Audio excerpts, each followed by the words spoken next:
You'll never guess who planned my wife's girls' trips to Miami. My own son did. When I showed them the proof, their faces turned white. I thought I was just a tired husband giving his wife space. Turns out our 19-year-old college sophomore son had been texting her boyfriend flight times, hotel addresses, and exactly when I'd be stuck at the office. One accidental glance at a hidden folder on our shared iCloud changed everything. Keep reading if you want to know how far a kid will go to fix his parents' marriage and how fast a 20-year happy family can burn to the ground. My name is Marcus Harris, 46, Senior Project Manager for a civil engineering firm in Charlotte, North Carolina. Rebecca and I had been married 20 years that fall. We have 2 kids, Caleb, 19, freshman to sophomore at Clemson, and our daughter Sophie, 16 junior, at Providence Day School. Normal suburban life, Lake Norman boat in the summer, Panthers season tickets I barely used, Rebecca-esque girls' weekends to South Beach that started happening more and more after she turned 42. It was President's Day weekend. I was home alone. Sophie was at a swim team sleepover. Rebecca had flown to Miami Thursday night for what she called a long weekend with her old sorority sisters. I opened the MacBook to pull some tax stuff off iCloud and saw a folder I'd never noticed. Stupid heart emoji. Thought maybe it was old photos of us. Clicked it. Inside were screenshots. Hundreds. Delta confirmation emails, WhatsApp chats, a locked note titled Safe Times. The chats were between Rebecca and a guy named Dre Delta. Real name Andre Coleman, 38, commercial pilot based out of Charlotte Douglas, divorced, former Marine. The messages went back 14 months. But the part that made me go ice cold? My son Caleb's name in the group chat titled Logistics. Caleb sending Andre things like, Dad's got the bridge inspection in Rock Hill tomorrow. Won't be home till 9. Mom lands CLT 610. Uber straight to your place? Caleb forwarding Andre the Ring camera code, just in case Dad comes home early. Caleb texting his own mother. Book the SLS South Beach again. Dad thinks it's the same hotel y'all always use with the Tridelts. I'll keep Sophie busy Friday. I sat there until sunrise reading every word. My college boy's son wasn't just covering for his mom. He'd introduced them. Rebecca had flown up to Clemson for Parents' Weekend sophomore fall. Andre happened to be deadheading on the same flight. Caleb accidentally sat them together. He bragged about it in the chat. Told you mom's hot when she lets her hair down? You owe me steak dinner, Captain. I didn't sleep. I printed everything at the FedEx office at 6 a.m., thick stack, color photos included. There were plenty. When Rebecca landed Sunday night, tanned, happy, smelling like salt and someone else's cologne, I was calm. Too calm. How was Miami? I asked, kissing her cheek like always. Amazing. The girls were crazy. You should have seen us at Live on Friday. Funny, I said, sliding the folder across the kitchen island. Because Liv's security footage shows you there with Andre. Caleb paid the bottle service on my Amex. She opened the folder. Color drained from her face so fast I thought she'd pass out. Marcus, save it. The best part's in the back. Your son's greatest hits. That's when Caleb's FaceTime rang from Clemson. He never FaceTimes on Sundays. I answered, put it on speaker, held the phone so he could see the stack. Mom, you home yet?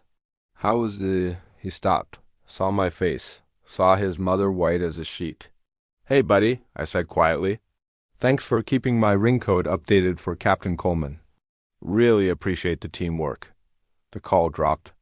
He called back 6 times. I let it ring. Rebecca started crying the ugly cry.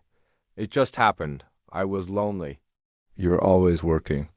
Caleb thought if I had someone who actually listened. Caleb thought? I laughed sharp. Caleb's 19. He'd also get to pimp his mother out because Dad works 60-hour weeks to pay for his tuition and your Pilates. She tried the "we can fix this" line. I told her she had until Friday to find an apartment. Then I walked out and checked into the Marriott Residence Inn off Tybola. Caleb blew up my phone that night from his dorm. 43 missed calls? Then the text started, Dad, please pick up. It wasn't what you think. I was just trying to make Mom happy again. I hate seeing her cry all the time. Then the one that made my blood boil. You were never home anyway. Someone had to step up. I finally answered at 2 a.m. Step up? I said, voice flat. You booked your mother a hotel room so she could sleep with a pilot 10 years younger. That's stepping up? Silence. Then the kid actually started crying. I didn't think you'd find out. That's your defense? I thought if she was happy, maybe she'd stop threatening to leave you. I hung up. Couldn't listen anymore. Monday morning, I called in sick, first time in 12 years, and drove to Clemson unannounced. Walked straight into Caleb's dorm at 9 a.m. His roommate took one look at my face and bolted. Caleb was still in bed, eyes swollen. Get dressed, I told him. We're going for a ride. He knew better than to argue. We ended up at Lake Hartwell, sat on the tailgate of my truck. I laid the whole folder on the bedliner between us like evidence at a murder trial. Read it out loud, I said. Dad, every message you sent Andre, start with the one where you told him, Mom likes it rough. He threw up in the grass 30 seconds in. When he finished, he couldn't even look at me. I'm sorry, he whispered. I thought I was fixing things. You don't fix a marriage by helping one parent cheat, Caleb. You destroy it. I know that now. Do you? Because your mom still thinks this is about her finding herself.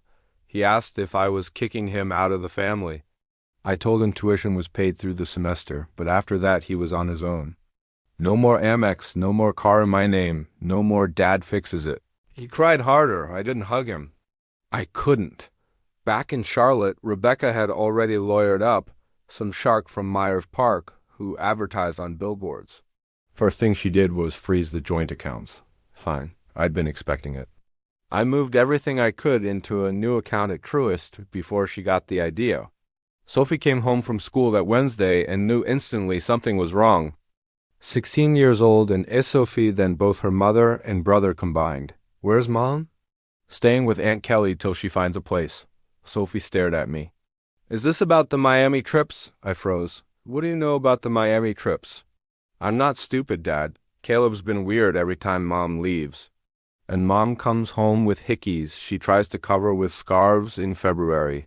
I showed her a sanitized version, just the flight confirmations Caleb forwarded, no sex details.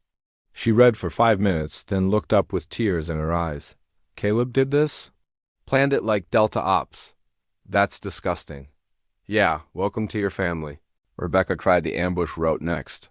Showed up at Sophie's swim banquet with Caleb in tow, both of them dressed like they were attending a funeral. Sat right at our table. Sophie scooted her chair closer to me. Rebecca started the waterworks in front of the whole team. We're still a family, Marcus. Kicking Caleb out of school isn't going to fix anything. Sophie spoke before I could. You don't get to cry, Mom. You cheated. Caleb helped. Own it. The banquet hall went dead quiet. Rebecca left in tears. Caleb followed like a kicked puppy. That night, Sophie asked if she could live with me full-time if we divorced. I told her we weren't there yet, but yeah, she wasn't going anywhere. She hugged me so hard I felt something crack, either her ribs or what was left of my heart. 2 weeks later, the private investigator I hired, former CMPD detective, highly recommended on the Charlotte Dads Facebook group, sent the final report. Hotel security footage Andre and Rebecca didn't know existed. Andre using my Hilton Honors number for upgrades. Idiot. And the kicker. Caleb had Venmo DeAndre $400 with the memo. Mom es birthday surprise. My lawyer nearly cheered. Rebecca's lawyer requested mediation. We met in a beige room in Ballantine. She walked in looking thin, blonde, hair flat, no makeup. First time I'd seen her look 42. She tried holding my hand across the table. I pulled away. Her offer. She'd deed me the house, take no alimony, if I dropped the adultery clause and let Caleb keep his tuition paid.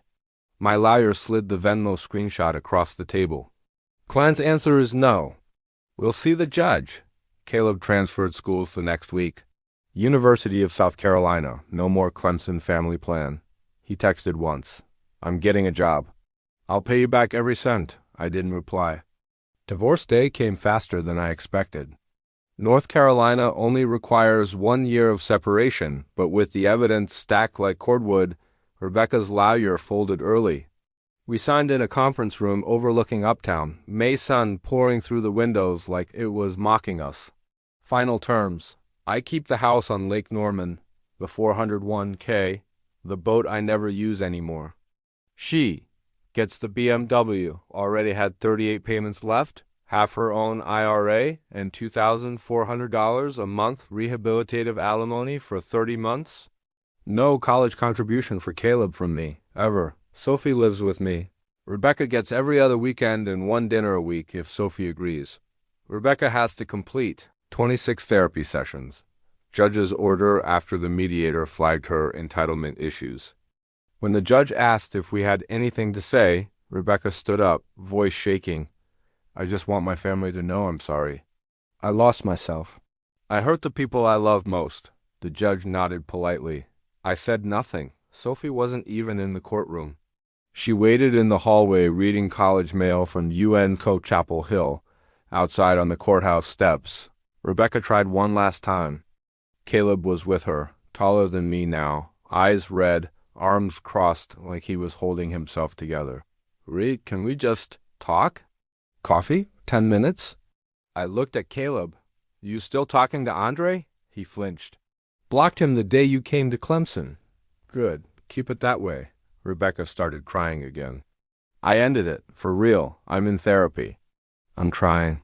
Trying starts before you blow up 20 years, Rebecca. Sophie walked up then, took my hand like she was 10 again. Let's go, Dad. I'm starving. We left them standing there in the heat. Summer came. Caleb got a job cooking at a barbecue joint on the border, South Carolina side. Cheaper rent. He paid me the first $500 in June, cash in an envelope, no note. I put it in a savings account labeled Sophie's first car. Second envelope came in August. Same thing. I still haven't said thank you. Rebecca moved into a 2-bedroom in Noda, works part-time at a boutique on Central. Sophie goes to dinner sometimes, comes home quiet.